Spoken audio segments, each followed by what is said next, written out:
زغاريد الفرح وتباشير المحبة وأصوات الدلوكة وأغاني الحماس زفوا اشتياق إنجليزي الجنسية باكستاني الأصل والهولندية فيكا اللذان يعملان في سفاراتهم في السودان.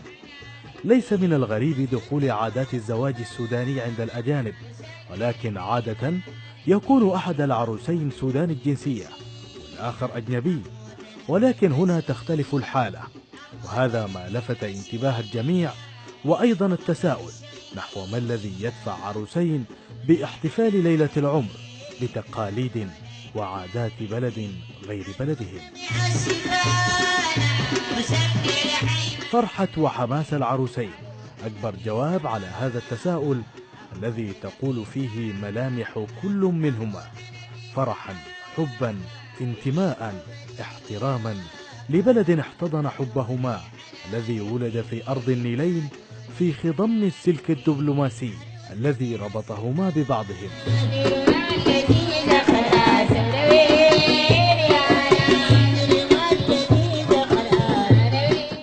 والشيء الملفت أيضا فرحة كل الموجودين كأنهم أهلا للعروسين، مما يعطيك انطباع أنهم أبناء عمومة وأقارب من الدرجة الأولى، وما هم إلا زملاء عمل، ولكن تجد فرحتهم وإحساسهم بأنهم فعلا أهلا لاشتياق وفيكا.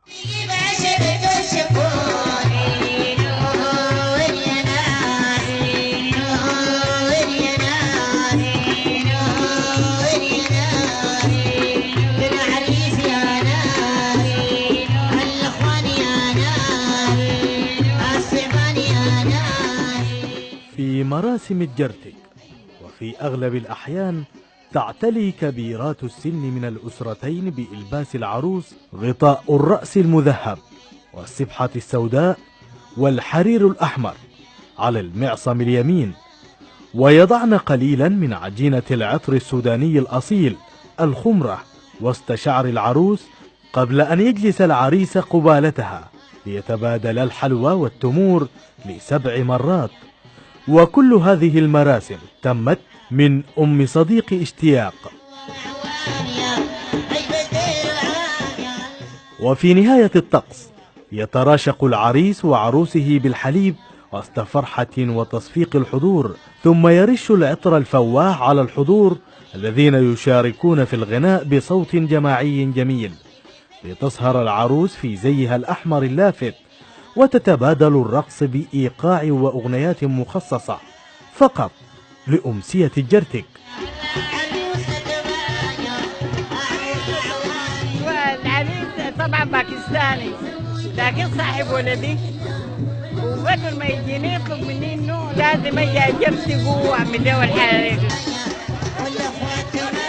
معلنة نهاية الطقس، وأجمل ما في هذه الليلة عدد كبير من الجنسيات الأخرى التي جاءت تبارك بمحبة بعيدا عن الدبلوماسية والعلاقات السياسية، جاءوا من أجل اشتياق وفيكا اللذان كان يظهر في أعينهم الحب.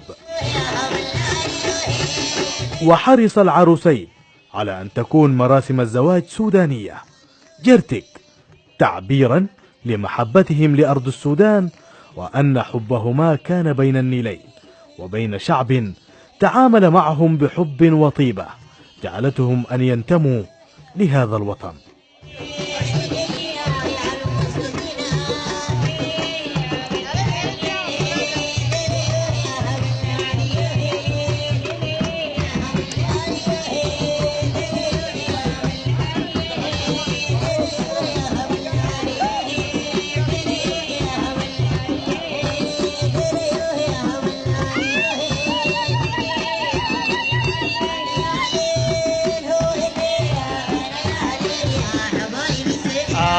وفعلا سعيدين جدا بالتراث السودانية. يعني الطريقة السودانية للزواج هو يعني كل الأصدقاء هم يشاركوا في ترتيب الحفلة، لذلك كان سهل جدا لنا واستمتعنا كثيرا بالحفلة اليوم.